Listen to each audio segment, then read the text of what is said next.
All right. Thanks everyone for coming at the slightly unusual date and time for the November meeting of the Pedestrian Advisory Committee, once again held virtually on Teams due to the COVID epidemic and the states of emergency declared by the Governor of Virginia and the County Board of Arlington, Virginia. I guess we can do a quick round of introductions. I think just about everyone knows everyone. I guess I'll start by announcing that as of about 3 hours ago, Patrick has been formally appointed to be the newest member of the Pedestrian Advisory Committee, with his term lasting all of, I think, about 56 days until all of our terms expire at the end of the year. I guess, Patrick, if you want to, I know you've been here for a few, but if you want to kind of introduce yourself more fully this time, let us know kind of what topics interest you and what you're looking to get out of being a member of the committee. Sure. Good evening, everyone. I'm Patrick Kenny. I live in the Ballston area, and I'm interested in the safety issues and basically how to ensure the sidewalks are safe for like runners, joggers, and given all the competing demands in the county. And so that's how can we widen sidewalks? How can we use them safely amidst, especially in these trying times? So that's what got me interested in this committee. Great. We're glad to have you with us. So I guess just go around, do quick introductions from everyone else. I guess I'm Eric Goldstein. I'm the chair of the committee. Chris? Yeah, I'm Chris Yari. I am still vice chair of the committee. Great. David? I'm David Patton. I'm county staff in Transportation Planning Bureau, and I'm the liaison to the committee. Gail? I'm Gail Ginsberg. I'm a member of the committee and go to the connect with the Lee Highway Alliance group. Unfortunately, at the end of December, I will have to step down from the committee because my family were moving. Oh no! Yeah. Oh no! I know. Where are you going? All of our family lives in the Bay Area in California, so we're joining them. The land of the apocalypse. My old stomping grounds too. Well, we'll miss you, and we thank you for being with us. These, I think, it's been about 3 years you've been. I love this committee. Yeah. And well, as long as we keep meeting on Teams, you're welcome to keep chiming in from wherever you are in the country. Screenshots from San Carlos. Boy, backwater. Right. Ian? Jim Feaster. Jim Feaster, member of the committee. Great. Ian? Say Ian Blackwell, member of the committee. John? John Armstrong, member of the committee. Leah? Leah Gerber, county staff. Neil? Neil Hunter, member of the Parks and Rec Commission, just sit on these meetings. Great. Pam? Hi, Pam Van Hine, recording secretary for the PAC, and I have a new computer that finally works. Yay. Yay. Yeah. Keep it coming. And Tom? Yeah, Tom Corns. I think I'm senior member, and I too am with the Lee Highway Alliance. I'm a board member, and anxious to apply all our good lessons from it to it.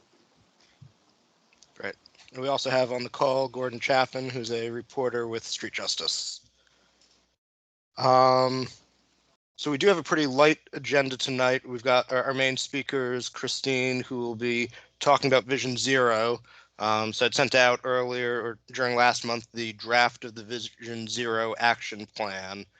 So that's kind of the main document that we're trying to develop to implement Vision Zero in the county. So that's we're going to be looking at that tonight. I think the Bicycle Advisory Committee looked at that just a couple of days ago. And then there's a meeting of the Vision Zero External Stakeholders Working Group next week to consider it more fully, and then I'll be providing comments on behalf of this committee by the end of the month on that. We'd hope to have someone from the police department come speak to us. Lieutenant Murphy, who was our liaison, retired from the force about a month ago. So we're still working on identifying who his successor is. So as soon as that is done, we will hopefully be getting an update from them on where things stand. So we do have a lighter agenda than usual, thus the later start time. Are there any items of interest anyone has that they want to raise?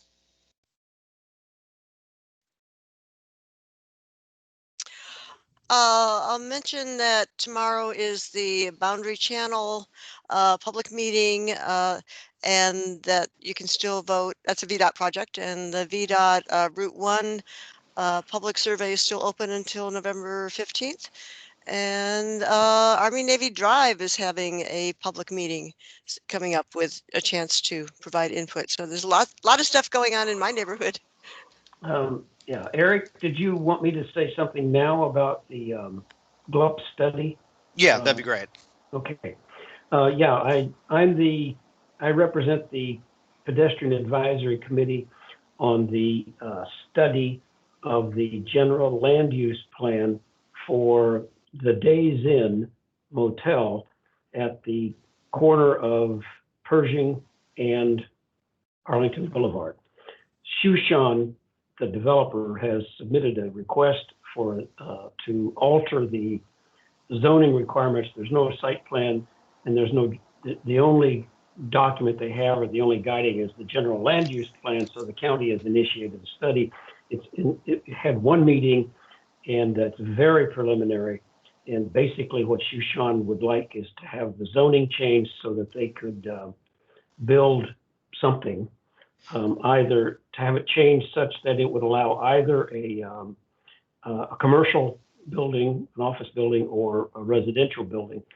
The motel was built in 1955, and the cost, and they made a pretty good argument, the cost of maintaining or upgrading this thing is great, is exceeding whatever they wish to do. So they want to redevelop it. And there were a number of speakers, and actually there were a number of participants, but not that many people spoke. But those who spoke all referenced the importance of improving the walking trail and the biking trail that follows Highway 50, including green space and some kind of public use space. And people expressed an interest in finding some way to have some affordable housing if it turns out that the building is a residence. But the schedule is there will be 3 meetings, and and sometime in the spring, the staff will take to the board their recommendations, and if they recommend some changes in the general land use plan, the board will then vote to have a public advertisement of those changes. And then, so we're talking about years before you would see anything, probably a couple of years away from even a design by Shushan. They may have some ideas, but they're not going to put any money in this thing until they've got some go. So anyway, we're looking at a long time. So we had one meeting, and we'll see. And I think one of the things perhaps most relevant to us on that, and maybe I'm confusing this with a different project, is kind of the trail space around there. Is that exactly? Is that the case? And how's that looking? Everybody who spoke to that point and said what they would like is an improvement. Either, if you know the trail, and I've been running and biking along there for about 40 years. God almighty. Anyway, it's a 2.3 acre site. It's a huge site. And the trail runs through the access road. I mean, it's not separated from the access road. So everyone said what we'd like to see is a protected trail with some green space and some benches or something that people could sit. that would be clearly separate from the access road. So that seems to be, I mean, those who spoke said that. So and it's a very large site. So there's a lot of space to do something. Yeah. I would second that. The Arlington Boulevard Trail is quite segmented in that area where you're like jumping back and forth across the street, and yeah, it blends in with roads, and yeah, it's not very fun to run on sometimes. Yeah. Well, you have to keep your eyes open, that's for sure. I tried walking down it once and ended up jaywalking across 50 because I couldn't figure out what else to do. Yeah. Yeah, it's very hard to follow. Either one of the zoning changes that they recommended would include retail at some part of the building, whether it's office space or a residential space. Great. That's all we. I was going to say that several years ago there was a large quantity of trees that were available for use on that section of Arlington Boulevard, and I don't think anything was ever planted in that regard. I don't think I could find the reference to it, but it goes back, maybe 10 years. And I remember there was for a while it was when we were getting excited about boulevarding Arlington Boulevard. So we focused on it, but I don't believe anything happened. There was some reference to the historical buildings people who they have a representative on the study group, but there wasn't a lot of interest in. There wasn't a lot of favorable comments about preserving any historical part of the building, other than that large V triangular sign that's out front. Basically, that was it. But the motel itself it didn't attract a lot of support for any preservation. Well, the idea of greening up what is the vision was a green boulevard. Got to begin somewhere. That would be a good place. I'll add a little flesh to what you're saying, Tom. I'm aware of a study that was done before I came to the county, so more than 12 years ago, that was an attempt to look comprehensively at Arlington Boulevard. And it involved a big bunch of plantings on that part of Arlington Boulevard and improving the trail.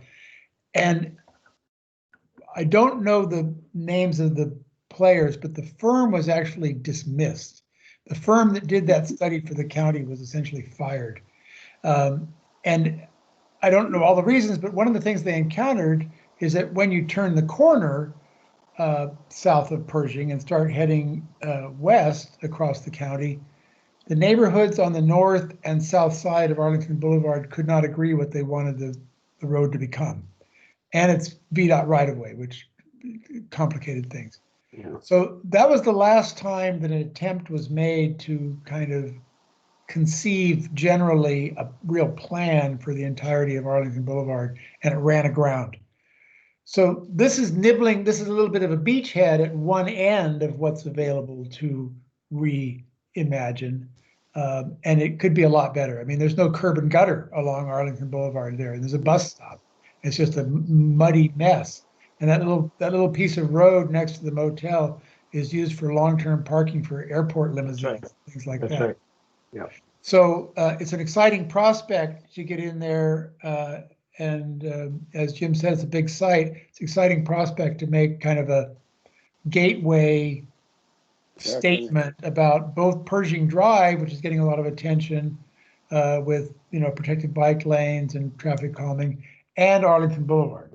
Yeah. And the military base has a different character now than it used to have, so it's an important site. And thank you, Jim, for representing on that.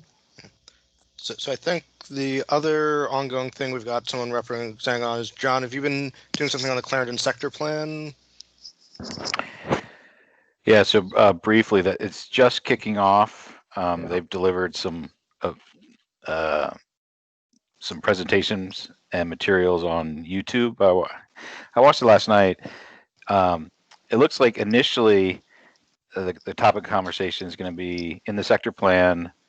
There's a recommendation for green space, and they identified kind of where the fire station is now. The sector plan doesn't say where the fire station should go. And the material that we were presented with is basically an argument that the fire station needs to stay where it is. And that the green space, we need to look elsewhere for green space. So I think the message I'm getting is fire station is likely gonna, they want it, most likely the county wants us to stay, but maybe stay not in its current condition, but at the current location, and maybe be a part of a mixed use facility. But that looks like sort of the initial topic. So they are soliciting public comment on that through, I guess, November 9th. They have that list is both Monday the 9th and Tuesday the 9th. So I'm not quite sure which date that is, but it sounds like they're looking for public comment on that through the 9th. Yeah. So if you can check it out if you on the website if you want to see it. That's sort of the first material I've seen. So it's just getting underway. Great. So the other relevant things open under the, if you go to the arlingtonva.us/engage site, Safe Routes to School is looking to do a project at 8th and Lexington North to help connect people in Bluemont to Ashland Elementary School. So that just opened for public feedback, and that'll be open for another month through December 4th. And then there's 2 commuting studies going on. VDOT has one, and WMATA has one of their own. So they're looking to see, kind of hear from people on how you used to commute, how you've been commuting during COVID times, and how you think you'll commute once things get back to normal, and take your guess at when things will get back to normal. So I encourage everyone to check all of those out. I guess the last piece of public engagement, I mentioned this last month, the police practices group is soliciting feedback. And so I participated in a roundtable on traffic enforcement. I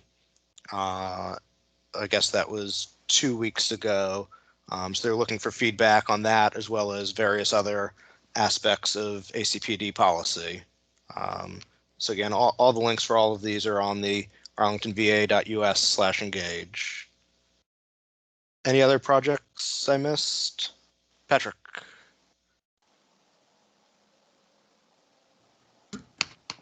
Okay. Patrick, you're muted.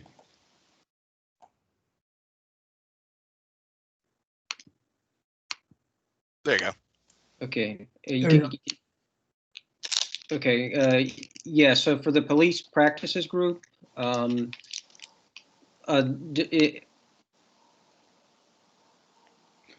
Oops. You got muted again somehow. Okay. Okay. Hear me now? Yep. Yes. Okay. Okay. For the police practices group, what does it? How does it? Is it like an enforced? Does it look at issues related to enforcement of safety on sidewalks, or between cars and people that are running or biking? What is the group's I guess mission, and how does it and how does it fit within the scope of this group, the Pedestrian Advisory Council's charge, I guess? Yeah. So it's a pretty, I think, broad-ranging group. So there's 2 aspects to what's going on. So the county manager appointed a group of, I think, about 15 citizens to look at certain issues, and then the county hired some experts to consider other issues, to look at a variety of police practices. So use of force, training, cameras, recruitment, use of civilian review boards, the role of police in mental health, the role of police in traffic enforcement, and alternative dispute resolution is the kind of list of topics that either that external review or the advisory group has been asked to look at. So I think the traffic enforcement piece is particularly of interest to the Pedestrian Advisory Committee, and so that's why I was asked to go to one of the roundtables on that particular topic. So I think there's questions. A lot of this is coming out of the equity initiatives going on in the county, and so looking at are there biases in the enforcement of our traffic laws? What are the pros and cons of using more automated enforcement? Obviously, cameras can be less biased in some ways, but perhaps more invasive in other ways if they're always recording. So I think it's a broad-ranging mission statement they have. I mean, I don't think we're going to see anything coming out of it recommending more traffic enforcement by individual police officers. I think we're probably, I'm hoping we'll see stuff moving towards more automated enforcement, perhaps moving more towards enforcement by people other than sworn police officers. Is kind of what I'm hoping or expecting to see as a result. Okay, thank you. Sure. I think there are recordings online of some of their meetings and sessions about the various topics that you can check out. What's the title of the It's called the Police Practices Group, the PPG, not to be confused with the Pike President's Group. We had the heads of both at my round table. Anything else? Okay, turning to PAC business, we've got the minutes from both our September meeting and our October meeting that David sent out a few weeks ago. Have people had a chance to review those? Are there any corrections? Jim? No, I'm raising my hand. I'm voting. You're jumping the gun. Jim, are you moving to approve the minutes for both meetings? Yes. Is there a second? I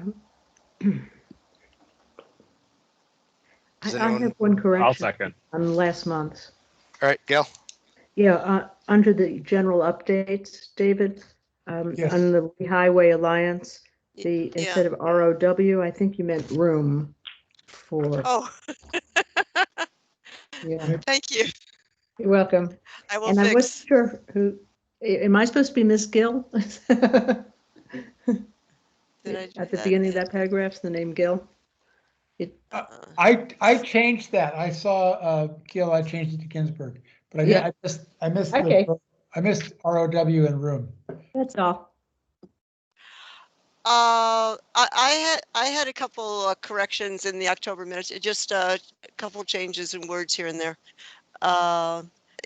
When we were talking about Dennis's presentation at the end of what I saw, it had some miscellaneous stuff after addenda that didn't belong there, and I have under the sidewalk inventory, the first steps it should be the first steps are, Okay. and there may have been something else like that, but we'll fix that up.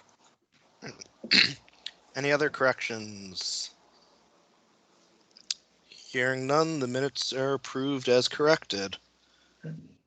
So next is membership. So I've mentioned the last couple meetings, all of our terms expire at the end of December. I know a number of you have emailed both David and myself expressing interest in staying on. Patrick, I'll assume that's the case for you as well. If you haven't emailed yet, if you could please do so ASAP. I guess, David, can you reach out to anyone that you haven't heard from yet? Yes, and in fact, I would just ask people to email again, because I think some of the comments were in the chat of the last meeting, and they didn't make it to an email message. And I would have to figure out how to go resurrect the chat of the last meeting. Well, it's recorded, so I don't know. If you could email again, that'd be the cleanest way for me to track people's wishes. And we'll ask, if I don't hear back, we'll ask again at the next meeting next month. And I think we are still looking for someone to be interested in serving as vice chair of the committee for next year, or chair, or ideally taking over as chair for 2022. And Pam, you are on mute if you're trying to say something there. No, I'm not. No. Okay. Thank you. I saw the lips moving. So if I might just clarify that, Eric, your intention is to serve as chair through the end of next calendar year, correct? Correct. Although I'd And- certainly be, if someone is interested in taking over as chair for next year, I'd certainly be happy to let them do so. Okay, and Chris Yari, if you don't mind saying, what is your intention in that forward-looking way? My intention is to happily step down as vice chair. As because vice chair, okay. My life is just extremely busy Okay, right now. got it. So ideally, we'd like to find a new vice chair for at least next calendar year. And ideally, that would be someone who's interested in taking over as chair for the year after that. Correct. Okay. And I want to stay on as recording secretary. Great. Great. Very good. I guess the next thing I've got is, Leah, you've been joining us since we started meeting virtually. I think we've had kind of jam-packed agendas at most of those meetings, so we really haven't had a chance for you to introduce yourself at any length. Do you want to kind of go through, tell us a little bit about your background and kind of what your role at the county is? Yeah, sure. So, hi everybody. My name is Leah Gerber. Like Eric mentioned, I started in July, and I'm a bicycle and pedestrian planner alongside David. I'm the liaison to the bicycle advisory committee, but I guess second in command, David, you would say, liaison in case David goes on vacation. I would be the one that steps in for David, essentially. But focus generally more on cycling. I essentially am, taking the place of Rich Viola after his retirement. So that kind of explains my daily routine, doing a lot with site development, capital improvement projects, all of that planning activities. And I come from Rails to Trails Conservancy, so I was working in the region before, doing a lot of work on the Capital Trails Coalition, for those of you who are familiar. Great. And I think with perfect timing, Christine just joined us. All right. So if we don't have anything else, I guess we don't, do we have anyone from Walk Arlington on? I don't think so. I don't see Mary DeLau. Well, I'll just add that the 8-week Walk Arlington walking challenge is in full swing. We have a very active Facebook group with people posting pictures from their walks, and this is a challenge where everyone's committing to walking 30 minutes every day. They're sending out weekly emails, the last of which featured Pam, as well as a weekly Spotify playlist to accompany your walks. And so I guess maybe I missed yesterday for election day, but I think I certainly got enough steps running around the building that it probably counts. But otherwise, it's been a great. I was getting out there every day that was nice weather prior to this, and so it's been a nice way to encourage myself to get out there, even when the weather's not quite as nice. I don't know of anything else they have going on right now. All right, and with that, I will turn things over to Christine. So as I mentioned, we've got the Vision Zero draft action plan that we sent out that we're looking for comments on. Christine? Great, thank you so much. It's good to see you all. I'm going to pull up a presentation here.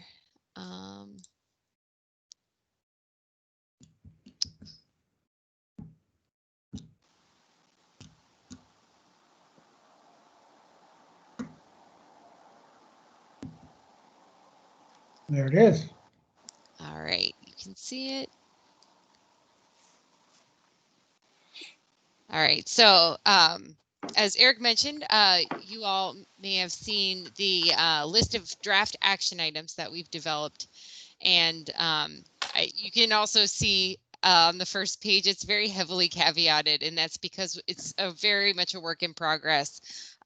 We developed our actions, with your input and with input from all different places. So really, we're in the first stages of developing our actions and really fleshing them out and getting feedback now from you all and also from people internally to see what what additional work we need to do to really make these action items a path forward for safe transportation in Arlington.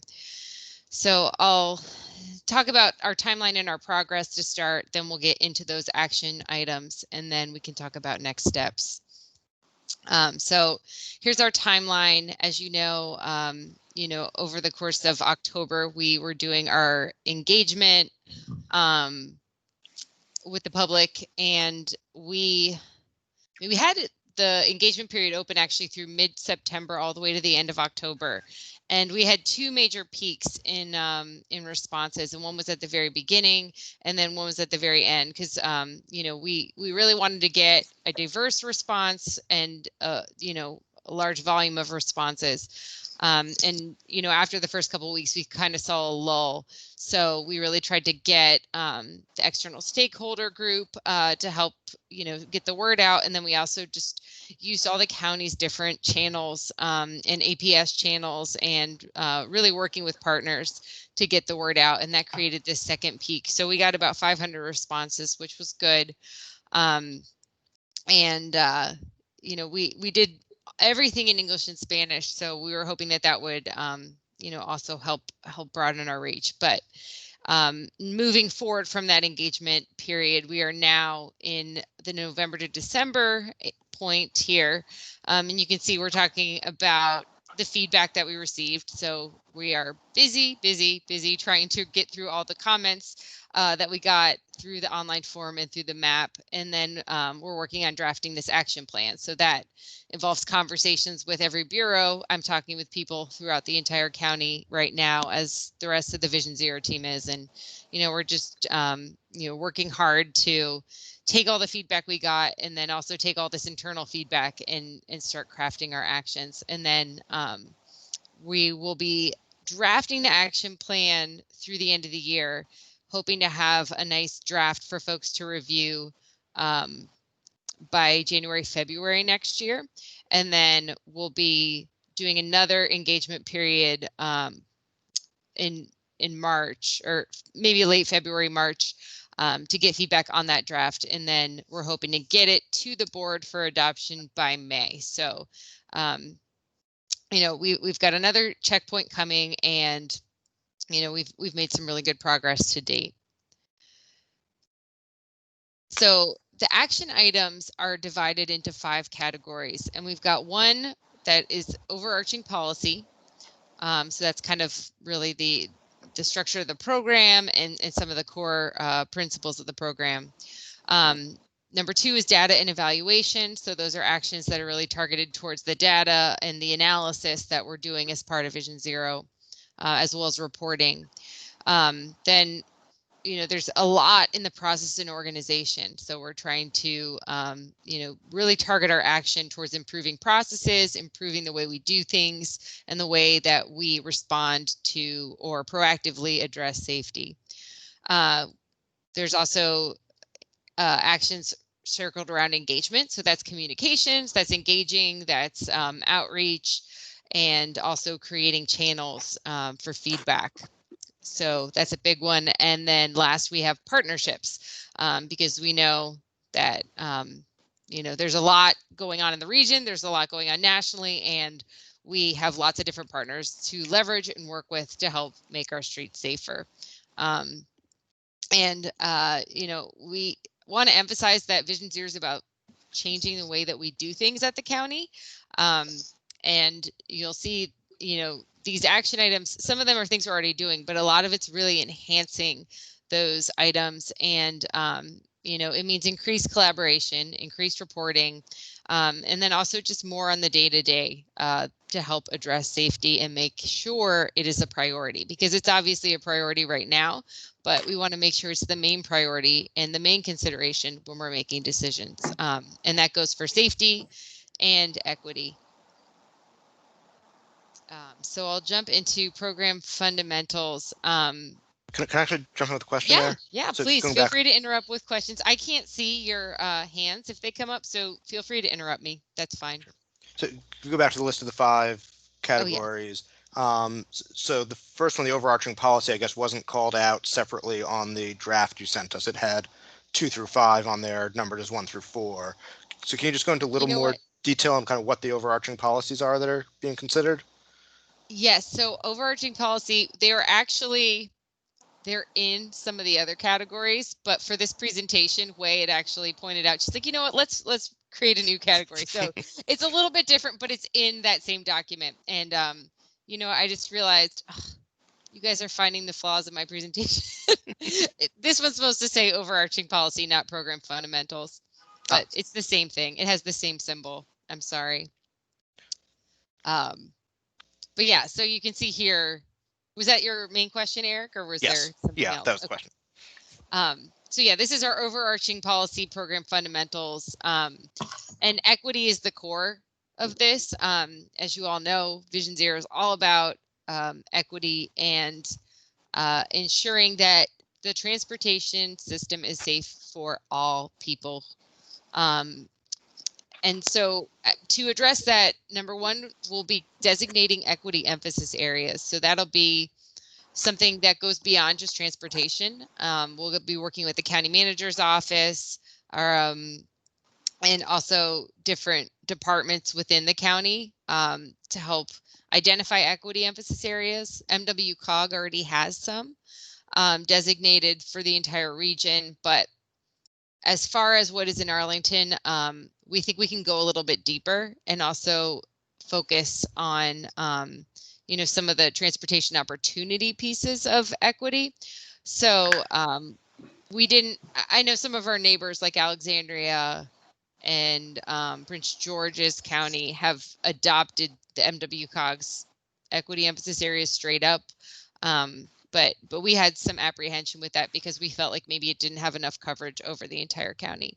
So we'll be working as an action item to identify equity emphasis areas, and then we're focusing. Think of those areas as lower income, different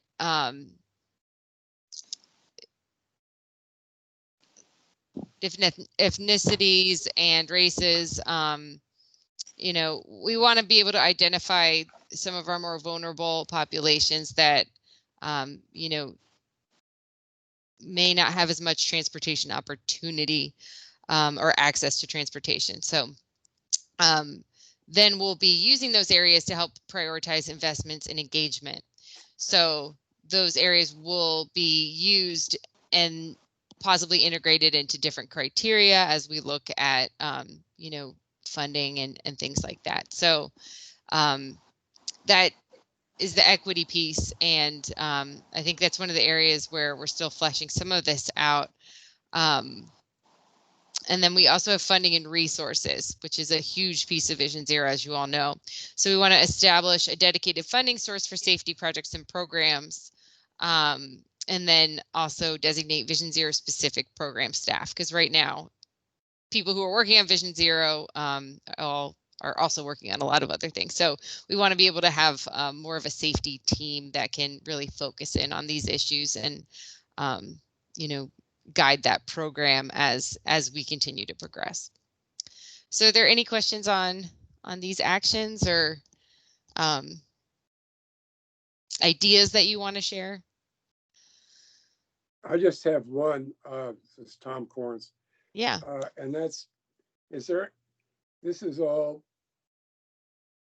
kind of new in terms of the tools and stuff available, and there've got to be some kind of out there conversations going on And I'm wondering if there's a place to park any of that, or to, I mean, you know, giving emphasis to Vision Zero is I mean, it's a real changer, and it's an opportunity to look at opportunity tools, let's say. And it's good that I think it's good to have these things in the plan. Not be too cautious about not mentioning things. Anyway, that's just comment that I'm not sure where that goes in the plan, but I think it's green enough. That is to say, it's new enough concept that it is an opportunity to crystal ball a little bit. Thanks, Tom. So on the funding piece, I guess this gets to some of the conversation we had at the last working group meeting of kind of aspirational versus attainable. Is there going to be any effort to kind of figure out how much money we need to implement this? Well, we're not going to need money to implement a lot of the things in this action plan. A lot of it are process changes, and some of it's work that can be done given, you know, our general operating procedures. But for funding, we currently have money in the CIP for Vision Zero, and that money is being used, number one, to help develop the plan and do all this outreach to develop the action plan. And then we are also be using that to do projects, but it's not a very high amount of money right now. So we're thinking, you know, small scale, quick build type projects. And so that's going to, we've done our hotspot analysis. We have our high injury network. You know, we have areas where we know we can start focusing. And so we've already been engaged a lot in our hotspot program and are coming up with different, you know, ways to address some of the crashes that we've seen. And that can be things like markings, bollards, you know, even like an RFB kind of thing. Those are in our toolbox and within this small budget that we currently have. And we want to, number one, make sure we continue to have that budget in the future. And then number two, we also want to create a way to get safety projects in the pipeline. I'll take Little Falls and Old Dominion, for example. Right now, we know there's crashes there. We know there's no money there. We know the only way to really fix the problem is a signal, and a signal is upwards of $1 million. So that's a good example of a project where we've identified it through our hotspots. We've already done several things to try to address it that have not had the outcomes that we wanted. So the next step is to really get funding. And so our vision for this process is to be able to fast track that. So if we have a spot, there's crashes known, we've already tried things that are more tactical, more low cost, and those haven't worked, we need to move it to a larger scale to have you know, set aside funding available in the CIP to be able to do that sooner than later. Because you all know that sometimes when you identify a project, it takes a long time to get that funded. But if it's safety related, we want to do it as soon as possible. So that's kind of the vision there, is to, one, have a small pot of funding that we can use to help with data, to help with analysis, to help with our program, to help with quick build, you know, lower cost things. And then number two, to have that pipeline ability to fast track some of the projects that we really need to do for safety reasons. But so I guess I feel like we've gotten a mandate from the county board that Vision Zero is important. And so I feel like if the answer is to really do Vision Zero, it's going to take X million dollars per year.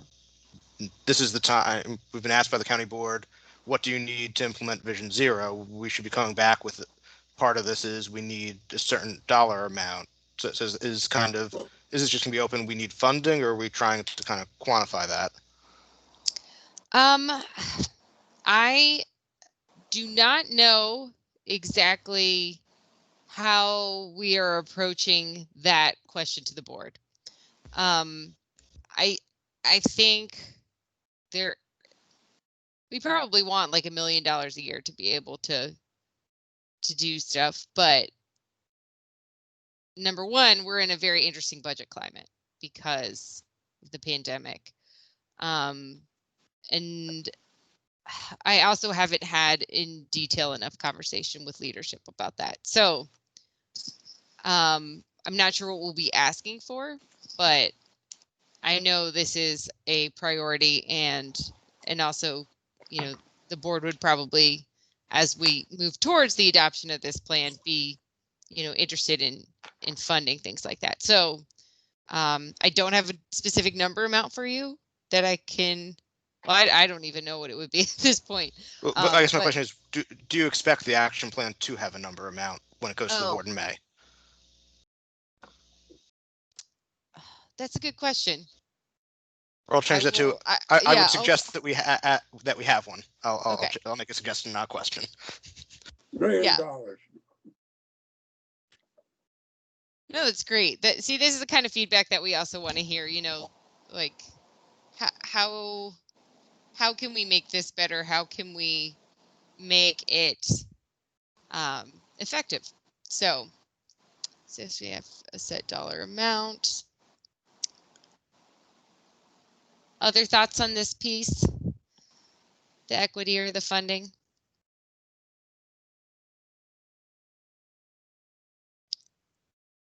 All right, I'll jump to data and evaluation. We are really excited to be improving our data sets as part of Vision Zero. So that it involves improving crash data reporting processes and quality, and evaluating supporting data sources. So the first piece, the crash data reporting, we are working heavily with Arlington County Police Department because right now we use VDOT data sets, and then the police, ACPD has their own crash data set. And we use VDOT because it takes ACPD and then it also aligns it with state police, and then it creates this nice data source, but the fields are all the same. And it's very easy to work with, but we lose some crashes in that because it cuts out anything that doesn't result in an injury or a fatality or under $1,500 worth of damage.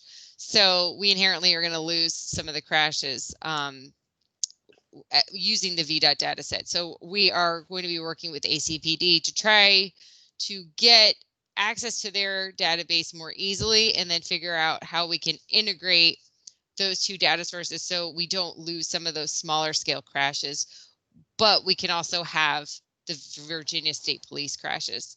And also, as we've been working with the ACPD data and the VDOT data, we realize that a lot of it's flawed. Not every officer is going to report every crash the same way. Some of the geolocation is not great. And we are, learning this as we go, and we've gotten better at data cleaning, but it all boils down to how police are filling out the crash reports. So working in collaboration with the police department, we are talking about ways that we can improve that and make sure that the reporting all really aligns, which each individual officer's reporting or filling out the form. And they're really excited and willing to enhance their training to be able to take that next step to make our data better. So those are big items as far as safety data improvement goes. And then we also want to start looking more into supporting data, because we know that crashes are just, unsafe situations that escalated. But we also understand there's unsafe situations that don't lead to a crash. So having data like citations, very specific, we would look at specific traffic citations, and then speeds, other travel behavior, maybe even land use. So starting to integrate those data sources into our analysis. We can use that to overlay that data with crashes, or just look at it independently and be able to identify areas where we might have a lot of citations, or we might have higher speeds, and then be able to use that to help inform some decisions or projects. Any thoughts or ideas on the safety data improvement piece? You're muted, David. Too many buttons, sorry. Christine, just a minor point probably on the crash analysis piece. Do you know who is Dan Murphy's replacement yet in police? Is there a lead person that we could be talking to? Lieutenant Clark is, and sorry, I saw your email on this earlier, David. I owe you a response. No worries. But thanks for reminding me. So Lieutenant Clark is taking Lieutenant Murphy's place. But there has been a lot of discussion because I think Lieutenant Murphy was always going a little bit above and beyond what his actual job description was. Right. And ACPD also is wary of doing independent data analysis that might contradict Vision Zero analysis. That's where I was going with my question. I wasn't actually posing a leading question, but it might be that the PAC doesn't get the kind of bespoke data crash reporting summary that it was getting from Lieutenant Murphy. One of the changed procedural consequences of this integrated Vision Zero might be that it all gets wrapped up into a single safety report and is not customized for each consumer of that report. Yes, so that's what I was getting at is, Lieutenant Murphy always went a little bit above and beyond, and I think that was out of necessity because there wasn't anybody else doing that kind of detailed analysis. But now that we have Vision Zero and we're going to have staff more dedicated to this data analysis component, we are going to be consolidating that. So really the county is going to take the lead. ACPD will still support. And, they have so much information and so much knowledge on all of this, but we will be the ones doing the regular crash analysis, and we can provide that information out to the group. So, we can still look at, it's quarterly, correct? It was quarterly for quite a while. He was mainly doing one big annual report. I mean, he'd come he'd talk to us quarterly, but it was, really the data reporting was annual. Okay. So yeah, I think we can still provide some sort of, report in whatever, time frame you'd like, whether it's quarterly or whatever that looks like. But we can do that. And I'm sure if you still wanted to have a representative from police be able to, talk with you, Lieutenant Clark might be able to do that, or, facilitate it. Because I know the information that the county staff can provide will look deep into, the data, but if you actually want the perspective of the police officer, you can always reach out to Lieutenant Stephen Clark, and he can probably, send someone to the meeting too, if you, don't want to lose having that type of connection or perspective. Well,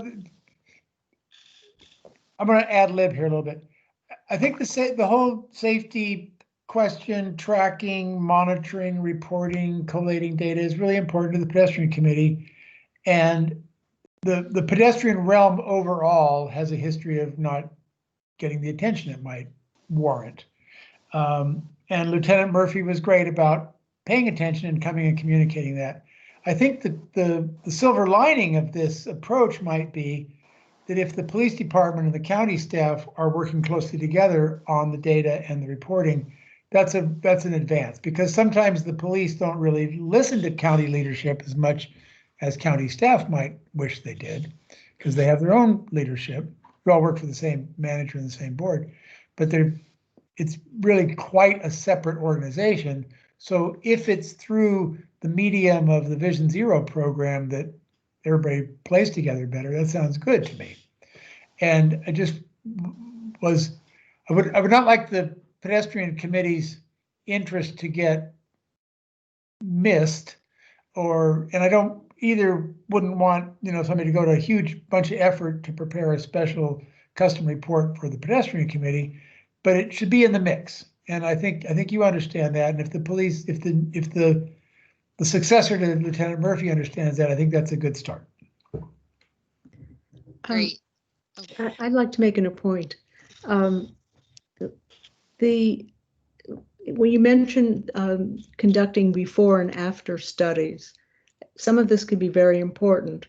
Many of the things you've talked about are actually involve the police or some kind of interaction that is probably just occasional. What you might want to consider when you think about implementing a program like this would be more objective data collection that's automated, the way you have bicycle counts on some of the hot trail convergence points. Maybe if you do upgrades, maybe you want to have some type of pedestrian count. That it seems like the equipment to do such should be quite inexpensive these days. And one of the advantages that, the most dangerous intersection in your neighborhood is the one that everyone avoids. And if you have a counter and you can demonstrate that people are now using an intersection more, that's telling you something that's important about your neighborhood, and likely will provide some data that will help you in thinking about other construction safety upgrades in other parts of the county. So I just thought I'd mention that. Yeah, that's a great point. And that is another thing that, I think a lot of this is written in that longer document, and, it's obviously consolidated into the slides. But we do have new technology that really helps support some of this data collection, because any new speed feedback indicator sign, the one that blinks your speed with the speed limit next to it, we are now, any new signs like that are collecting the speed data, and we get that recorded. So we'll know, and we can also compare that to the speeds before we installed that sign, so then we can see kind of how it has affected speeds. And our new RRFBs will actually count the number of times the buttons are pushed, which still doesn't give us the exact number of pedestrians, because we don't know how many people will cross at one time, or if people actually use it. But we are really looking at some of those smarter technology type investments as we upgrade our infrastructure. And I think, pedestrian counters, I'm not exactly sure what that, where we could integrate that technology, but it's a great idea, and something that we can write into this as well. It helps you in the area of equity as well, because it's unbiased. Yeah, that's a good point. So I think all those pieces will help us to enhance our safety data. And here, when we talk about crash analysis, we've really this year upped our game in terms of our analysis. We used to do an annual report. Now we are doing an entire systemic analysis, really focusing on the severe crashes and, developing the high injury network. Continuing to update that high injury network will be key through the Vision Zero implementation. And then, we've also done our hotspot analysis, in years past, and we'll continue to do that. And then, we've always responded to severe crashes as well. We get emails from the police department every time there's a crash involving a pedestrian or a bicycle, or a severe injury, and that comes directly to email for several staff. And, we will often immediately jump and look at the intersection, see, what's going on there. But, now this kind of makes it more official. And it also, we've developed, or we're having quarterly critical crash reviews with ACPD and public health in the county manager's office to talk about the really severe crashes, immediately, or not immediately, but within the quarter that they happen. So pretty immediate, to look and see if there's any quick action that we can take, or potentially even public policy implications. So in terms of crash analysis, again, some of the stuff we were already doing, but then a lot of this builds on that to help identify, some of our more severe issues, and then also respond to them quickly. And then in terms of progress reporting, we'll have an annual crash report, and then we'll also have a dashboard on the website where folks can go on and look at crashes. And I think our data goes back to 2013, so it will have all of our crash data from earlier in the 2010s up through today, and you'll be able to kind of filter out through different crash types, different modes, and actually see where it is on a map. So we are developing that now, and it's actually a really neat tool. I'm excited for when we launch it, and that will give folks the ability to look at crashes in real time almost. I think it'll be maybe a month or so behind, but still you can really get an idea of what crash trends look like. And then, looking at, so a lot of this is looking at safety, in terms of what crashes look like, and looking at hard data, but we also want to know how people feel. And we would like to host an annual community benchmark survey that gets at perceived safety, because we're doing our job if people feel safe, and if people don't feel safe, there's a reason for that. So we want to know why, and we would like to track that over time as well to see our progress on it. So hosting an annual community benchmark survey seemed like a really good way to move that forward and understand our impact. So we'll be doing that as part of Vision Zero, and then conducting before and after studies, as we mentioned. And that could be, a before and after study could be something like we are improving an intersection, and we collect data before and then after, and then see how people are using it differently, or how the crashes are reduced over a certain amount of time. But that could also be, every time we install new infrastructure, for example, the RRFBs, we do before and after studies for each of those, and then take all those studies and take some key findings and help us inform our practices with that information. So before and after studies could really be as big as, before and after for a big capital project, or something as simple as just before we install new signs, or RFBs, to collect data before and after, and then track how our progress is with those. Along those lines, let me just ask you a question. Do the police have a checklist that they use to for crash analysis, or do we all have those that would highlight, visibility of speeds and all that. They do.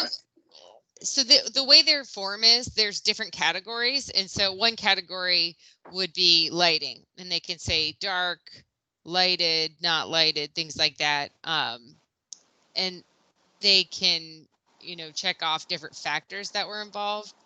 And then they also, have an area to write the circumstances, something that might be more circumstantial, and they can write it out in sentence form. And we usually read through those. For every severe crash, we certainly read through them. And then if we're, looking through crash reports, we can read. But one thing I haven't actually I got here from being concerned about visibility of single individuals on single multiple wheels. We're getting some real high-speed single wheel stuff out there now, guys. But the fact of the matter is, it's the visibility of the individual rider that I'm concerned about, and frankly, whether we go to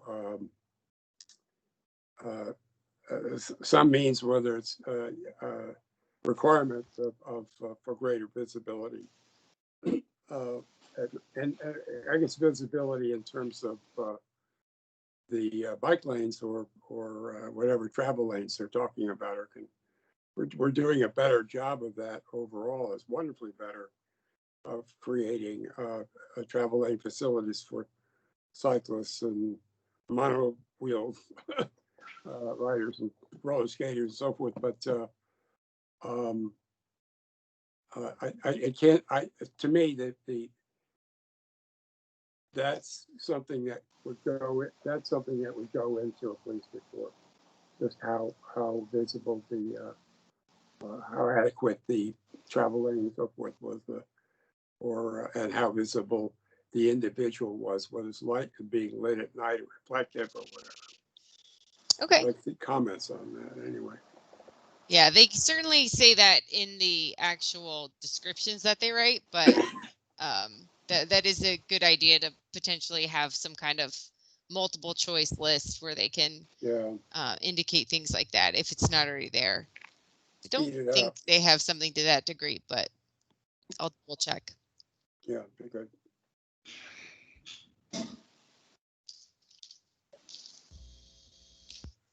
All right. Looking at process and organization, this looks at planning, design, and operations and maintenance. In terms of planning, we're thinking about updating the master plan to encompass all modes with safety as a cornerstone. And that would be kind of an overall update to the master transportation plan and helping to integrate Vision Zero principles in that. Also using safety and equity. Sorry, can you just go into a little more detail on what that, I mean, obviously because right now I guess there's like 8 subcomponents there, so would it be revising all of them in detail? What exactly would that entail? So I know this is still very much a idea in progress, and I believe there is an intention to unify the master transportation plan so all modes can be considered together rather than siloed. Excellent. Because, and I think that's important, especially for safety, because the modes, while they have a tendency to compete with each other, and we want to make sure that modes, when we are planning, we are considering for all and not just one. So it's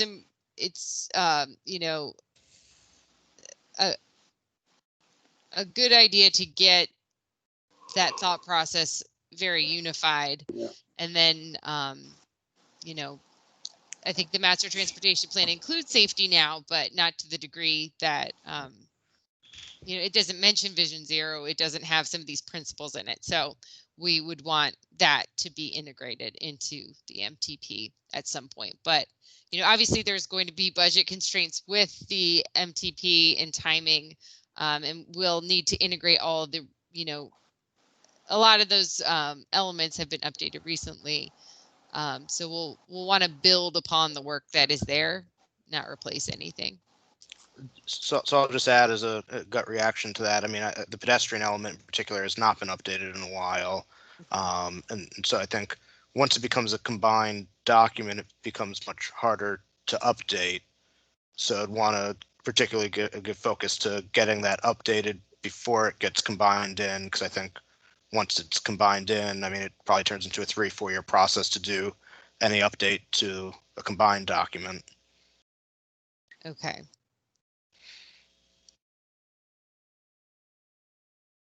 All right. That's a very good point. We'll take that into consideration. And so, under the planning scope, we also want to use safety and equity as project evaluation criteria. So that could be as we start to program projects into the CIP, and that could also be used in different programs. I know NCS has, or the Complete Streets program has safety and crashes as a metric. And I know the neighborhood conservation program is reintegrating safety, I think, because they're reevaluating some of their criteria. So, trying to ingrain safety when we think about projects in any capacity is a priority. And we'll also want to enhance the safety of active construction areas through planning and monitoring.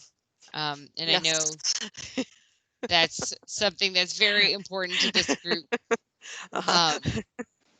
Yeah, so we've actually been talking quite a bit about this, and a lot of it will be in increasing coordination with the groups that are involved in identifying MOTs. But also, working with the folks who are monitoring them and making sure that we have eyes on the ground, because I know that's one of our biggest issues.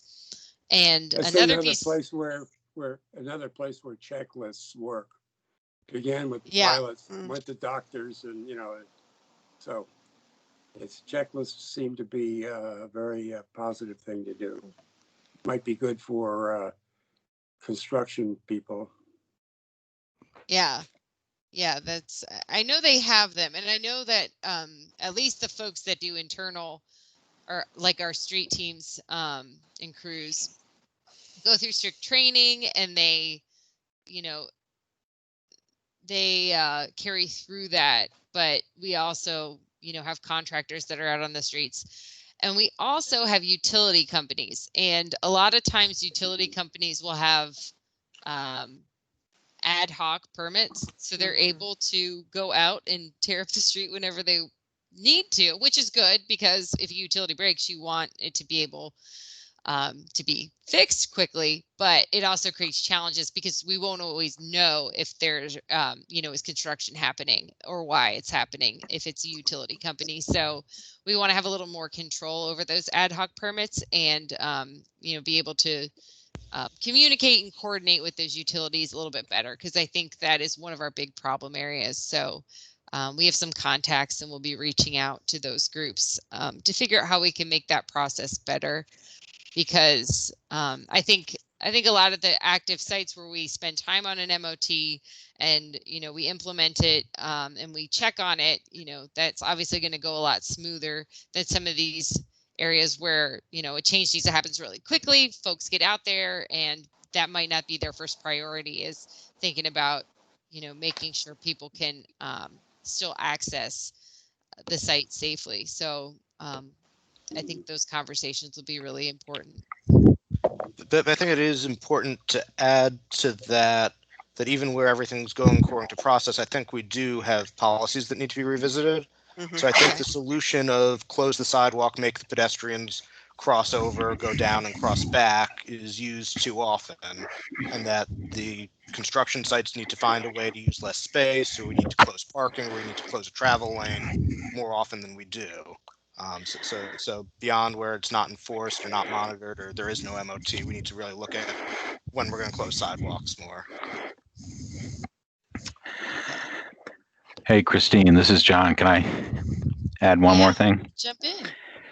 I figure this is good for my annual or quarterly mention of, one of the things that irritates me the most is when there's construction on the road or some sort of work being done and the sidewalk is open, but the signs indicating that there's street work ahead are blocking the sidewalks. To me, it's one of it's infuriating, but it's also like one of the simplest things to, just don't do it, right? Like it's not a construction site. It's just literally people putting signs on the public right of way rather than, in a median strip or on the curb or something. And I just throw it out here because just to sort of remind you that even simple things like that are still just done every day that impede travel. Are you saying that like you walk up, you see the sign, but then there's nothing behind it?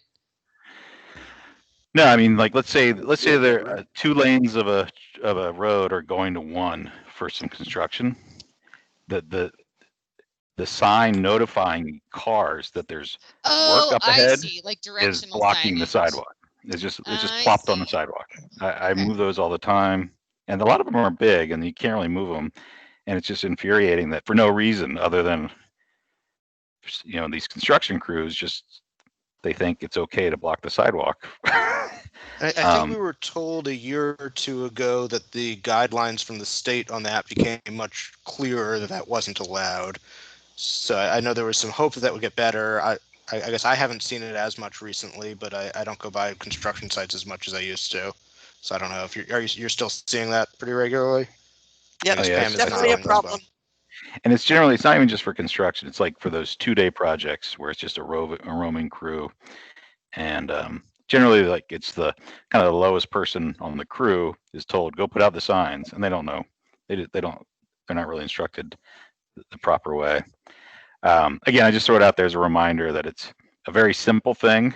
It's just sort of how do we change that behavior? Could that be a part of Vision Zero, that we don't, you're reinforcing the message that we don't block existing public right of ways haphazardly? And that can go for scooters and other items and any sort of thing that we're blocking the sidewalks with today. Put it on the foreman's checklist. Yep. Yeah, I'm going to chime in here too, because Christine, you're probably aware that these sorts of things that accompany construction sites and work in the right of way have been a topic of conversation repeatedly in the pedestrian committee. And it's run into roadblocks with the county permit inspectors, for example, who have not enough staff, they've told us repeatedly. So if I can channel the sense of this committee, I think you're onto something here, but maybe move that thing that's under planning down into operations and maintenance. Because this monitoring of these kinds of signs and the disruption of pedestrian movements, because they can happen quickly and they can happen on a construction site at any time, the county's not presently exercising adequate control here. And it requires more eyes and ears on the ground, or not ears on the ground, eyes on the ground, boots on the ground, whatever. Requires more monitoring, more active participation, and that's going to mean more staff. Louis Araya and Steve Bridget have come to this committee repeatedly and saying they're maxed out, they don't have staff, they're inspecting hundreds of sites. This is where the rubber meets the road for pedestrians, and it's not being handled well enough yet. Okay, thanks. And yeah, I agree that it does belong in O&M. Great feedback. Thank you all on that one. Looking at design, obviously speed's a really big component of Vision Zero. The slower cars are going, the less severe a crash will be. So we are looking at a holistic review of speeds and speed limits in the county, because, I think you're all aware that, we'll look at corridors individually sometimes, and there's always an ad hoc reason. But we don't always look at our speed limits collectively. And so the Vision Zero program would, take speed and kind of look at our speed limits and what the actual speeds are, and look at also like the land use and what's appropriate for areas, and see kind of what changes we might need to make to create a more consistent and appropriate speed on our roads. And then we're also developing an engineering toolbox, which I think will be one of the first things to come out of Vision Zero. We want to establish what our tools are and what, how we respond to safety. And so this toolbox would not just have tools in it to address safety problems, but also, show what tools are appropriate in what situation, and kind of what tools we would start with, and then maybe if those don't work, how we would escalate that into something bigger. So the tools, are things as small as markings and bollards to things as large as, major infrastructure. So we want to make that very apparent for our community. So what tools are in the toolbox, what we can do to address safety, and when it's appropriate to deploy these tools. And it's also good for county staff, so we're all on the same page, so we all understand, what we're able to do. And obviously there is room for innovation. We're happy to do pilot projects when they're appropriate and when there's unique circumstances. It's not going to be the first thing that we jump to, but we know there's a lot of complex problems, lots of nuances. So, there's obviously flexibility here, but setting this stage and having that engineering toolbox and having it available is going to be a key point, I think, for Vision Zero, so people not just internally but externally can understand what the steps are to addressing a safety problem. Christine, Yeah. This is John again. Can I Yeah, quick jump in. I think that's awesome. And I think if you combine, and maybe you're going to get to this later, but if you combine kind of toolbox options or treatments available, if you combine that with like sort of the public, the eyes on the street, and give people kind of an engagement process where they can select an intersection and then select something from your toolbox and say, I live near this intersection, and let's say it was bollards that could be used cheaply to create like a curb, a bump out to make a shorter walk across an intersection. Where civilians could say, I've identified this intersection. I think this treatment that you guys have in your toolbox could really help us here. Sort of, if there's a process to do that, to make those suggestions that aren't just sort of a complaint, but letting the eyes on the street kind of leverage the tools that you have to kind of suggest those remedies. So That's a neat engagement idea, John. Thanks. I think that is a really good idea. We'll think about that. You could also, in this situation where you have, let's say, a sign blocking the sidewalk, as John had raised before, have information that is always on those signs as to who to contact. And let the public, they will contact you very quickly with phones and photos. And that's a good point. Yeah. You cannot have enough staff ever to enforce all the sidewalks in this county. So you have to come up with tools and approaches that engage the public in an easy way. Mm-hmm. Yeah, I think. Totally agree on that. That's a great point. I have a question in here too. I know that first bullet point says looking at reviewing speeds and speed limits holistically. And one of the things that stood out to me in like the design type sections in the action plan was the lack of looking at street widths and space allocation on a more holistic level. Because I can think of at least one or two streets or arterials in Ballston where the size of the street and how the street space is dedicated no longer seems to fit the context of the neighborhoods being built up around it? So that is something, that's a good point.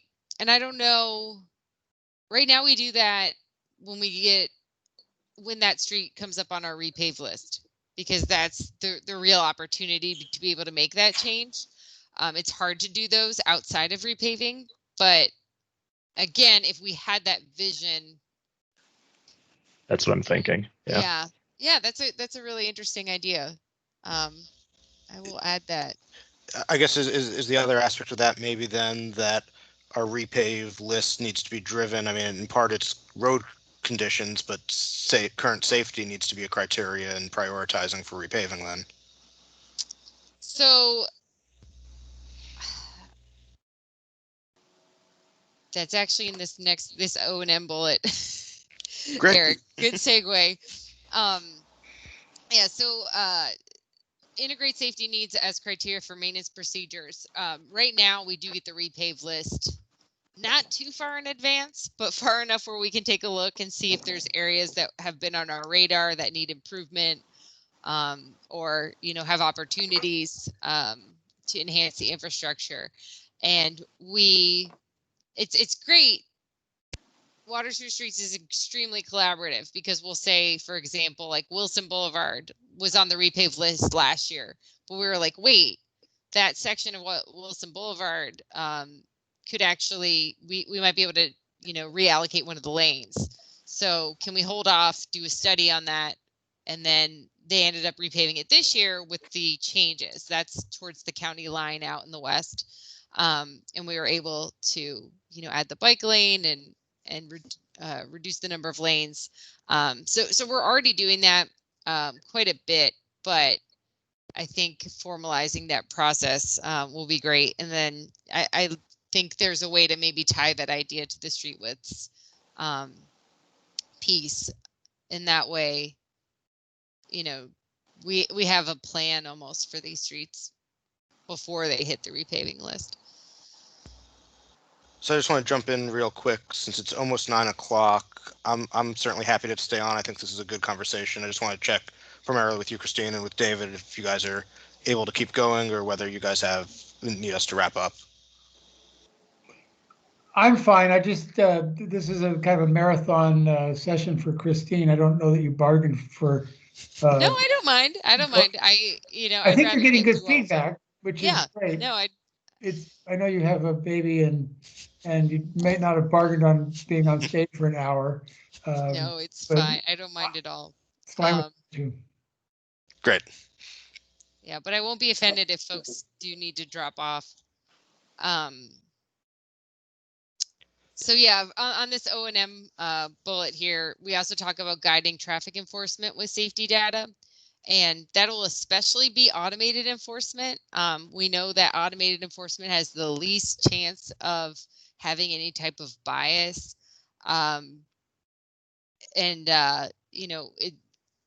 Speed cameras are now legally allowed in Virginia in school zones and work zones. So we would like to take advantage of those in coming years. And red light cameras are also very effective. So we have a few in the queue now. So those are activities that we will continue to work with ACPD and try to enhance those and try to get more as part of Vision Zero, especially these speed cameras now that option's available. And then we also want to be enhancing our infrastructure inventories.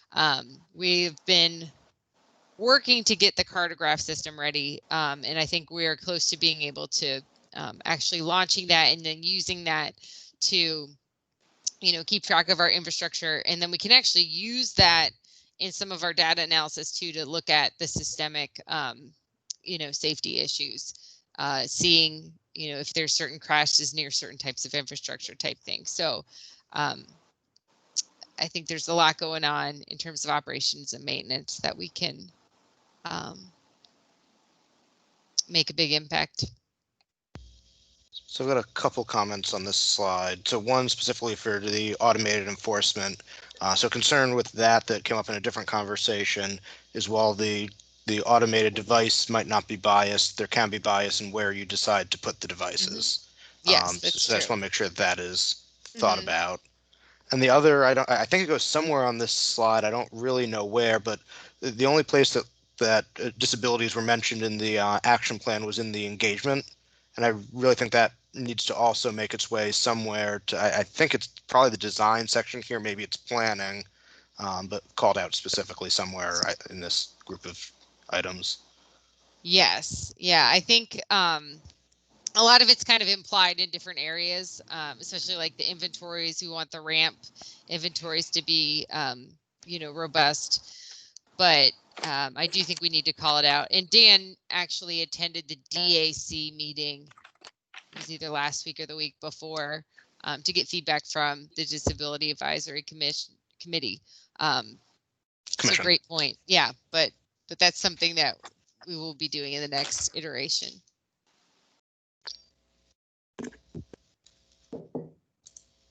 All right, I'll jump to engagement.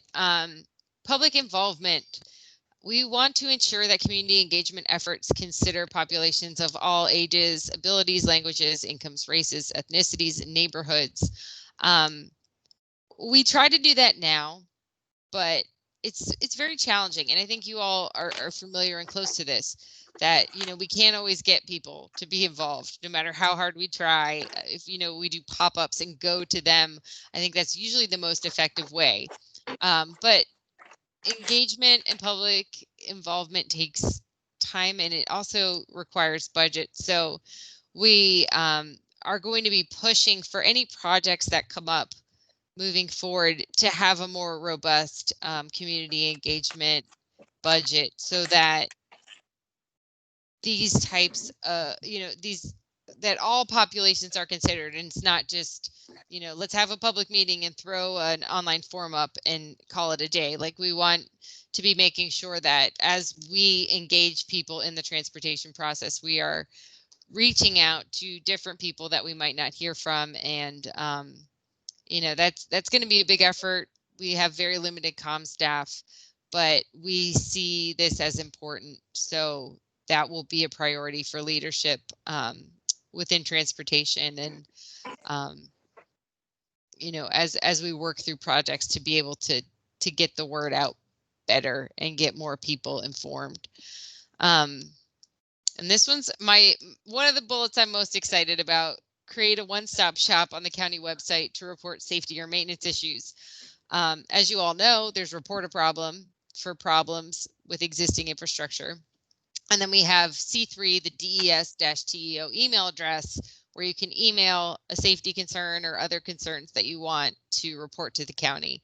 But not everybody knows the difference, and not everybody knows where to go. And some people just email staff.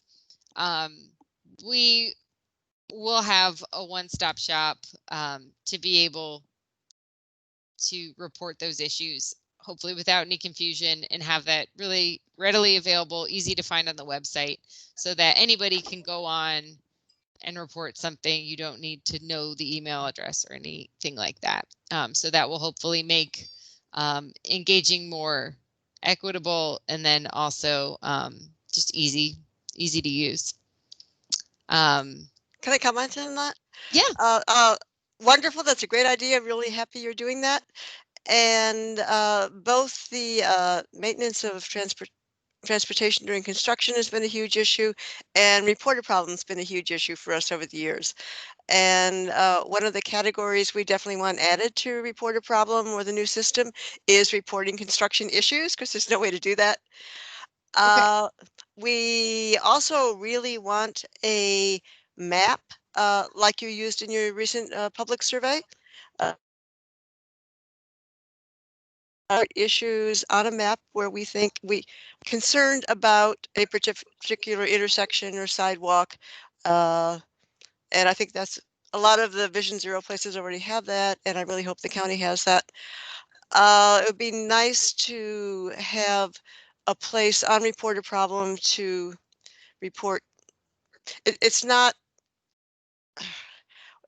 areas that we're concerned about, as opposed to, how do I say that? But I mean, that's what really are- the C. That's yeah, really what, kind of what the C3 is now. Is hey, this right, isn't safe. So I think right, that's exactly the combining them gets to Mhm. that right, point. right, right. But include construction too. Thank you. Yeah. So we're hoping to integrate those. I'm not exactly sure what it looks like. I know there's a work in progress right now. So I don't know if that looks like a map or if it's more email based.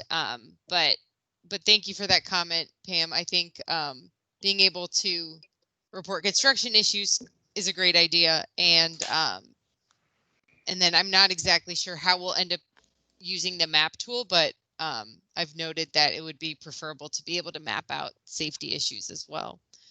And then I'll add that I think one of our biggest problems has been how it interacts with problems that aren't necessarily the county's to fix. And so like right now it marks things as complete when all that was done was the county emailed someone else, or in a case recently for me, it told me to call someone else. And so I think the county needs to start taking more ownership of making sure problems get resolved, even if it's not the county's responsibility to resolve them. And so that's both from a what happens on the back end perspective, but also how it's communicated to residents perspective. Got it. With street lights being one of the main issues. Okay. Got it. Thanks. That's very helpful. And then looking at education and training, we want to be enhancing community knowledge through targeted education efforts and programs. I think we'll be tagging a lot of that onto some of the work that Arlington County Commuter Services, Bike and Walk Arlington do, as well as some of the public health work. We have community outreach centers, which are great outlets, especially into some of our, underserved areas. So we really want to be pushing community knowledge and capacity building for people in the community. And then we also want to be doing that internally, so making sure that everyone in the county understands what Vision Zero is and works towards that mission. And we are planning to do some sort of in-house training for folks who work at the county, so we're all speaking from the same page and understand that those are our core principles, as service providers to the community. And I have one suggestion for the staff training, that you address victim blaming and how that really shouldn't be something that we do with Vision Zero. It's a huge issue for the bike ped population. All right.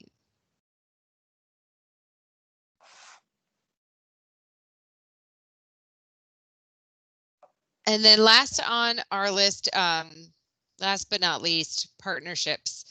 We can't do this alone, so we'll be working with lots of different partners and really building relationships.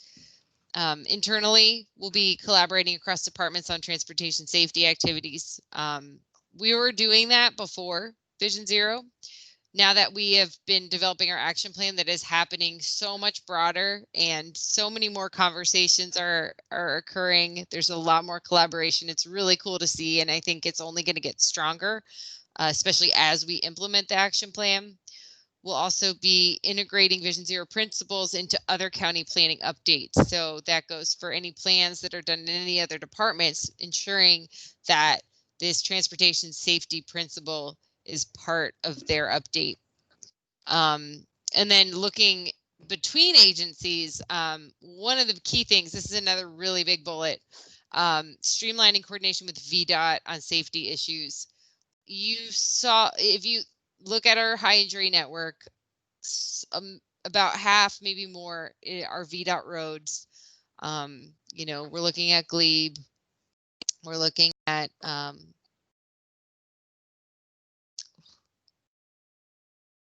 why can't I think at 50? And then, I think these are some of the big roads that have some of our biggest crashes, and it's because they are, higher speed, higher volume. But, any road that intersects with VDOT roads, we also need to have VDOT approval. And every year with our hot spots, we will, have a bucket of things that we can do immediately and, address some of the problems. But then there's also a bucket that goes to VDOT, and it takes a very slow, crawling process to get some of those changes done. So we are, beginning conversations with VDOT to figure out how we can streamline those improvements, because right now you can look at roads and tell which ones are VDOT and which ones are county, I think, pretty easily. And it would be great to make that difference a little less apparent and make sure that VDOT roads kind of have that same quality and consideration of all modes as all of Arlington streets, and to be able to act quickly on issues that we see on VDOT roads. And then we'll also be partnering with neighboring jurisdictions. Right now, I meet every month with the Vision Zero coordinators at DDOT, Alexandria, Prince George's, and Montgomery County, and we share what's going on, and we, learn, talk lessons learned and what projects are happening, and that's been really valuable for us to hear kind of what other people are doing and vice versa. And there's lots of cross-border issues, making sure our plans all kind of intersect, especially with Alexandria right here. And then legislation is a big one, being able to work and, partner with some of our neighboring jurisdictions and also advocacy agencies to push legislation through to Richmond, because as our own county, as our own voice, we might not be that loud in the state legislature, but when we create coalitions, we have more opportunity to impact that. So we are really excited to be, I think, a little bit more in that conversation, because you all know we currently have a legislative liaison, but I think we are going to be a little more vocal about some of the transportation issues moving forward. And that's in collaboration with ACPD as well. And last, our collaborators work with stakeholders. So that's you all, our committees, commissions, APS, to gather and share information. We also work a lot with contractors, so making sure that they are committed to safety and equity through contract obligations. So that's integrating, clauses into their contracts to make sure they know what Vision Zero is and abide by those principles. And then, coordinating on safe policies and operations with transportation service companies, and that's TNCs, that's scooters. It's actually, includes taxis and shuttles and anyone who's moving some type of vehicle in Arlington. We want to have easy ways to communicate on safety issues with those folks. So, those are the key partnerships that we're looking at, and those dialogues are already happening now, but we would like to make some of them a lot more consistent, and then also, create some of these new channels.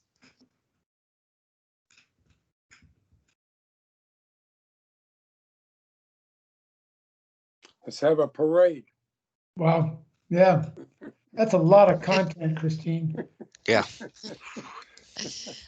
So our next steps, we're going to be adjusting and prioritizing these actions based on input from Phase 2 public engagement, which I told you all just wrapped up. And then our external stakeholders group, we have our November meeting next week. So any feedback you have, you can send to me, and you can send to Eric. Eric is the representative, so he speaks on behalf of this group.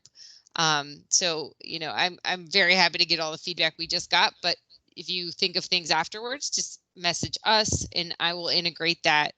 And then also, as David knows, I've been meeting with all the different departments in the county to get buy-in and an understanding of kind of what commitments we can make for Vision Zero. So those conversations will be going on through the end of 2020, and then we will be, finalizing action items and including responsibilities, timelines, and ways to report our progress. And those will all be integrated, into the Vision Zero action plan, and then every year we'll report on them. So you all know what we're doing and making sure that we're living up to our promises and being held accountable. So that's all I've got for you all. Any other questions? And I'll just add that Chris also is the representative from the Transportation Commission onto the Yes. external stakeholders group, so you can send comments to him as well. Mm-hmm. Yeah, I know it's a lot to absorb. So if there's things that you think of later, feel free to message me. I'm happy to talk back and forth as well. Does this count as the 3 to 5 ideas from me, or do you need something else from me by the end of the week? I think I got them. There were some key things that really stood out. So I think, but thank you. Thank you. Thank you. Yeah, and thank you all for going late. Thank you. Thank you, Christine. Thank you.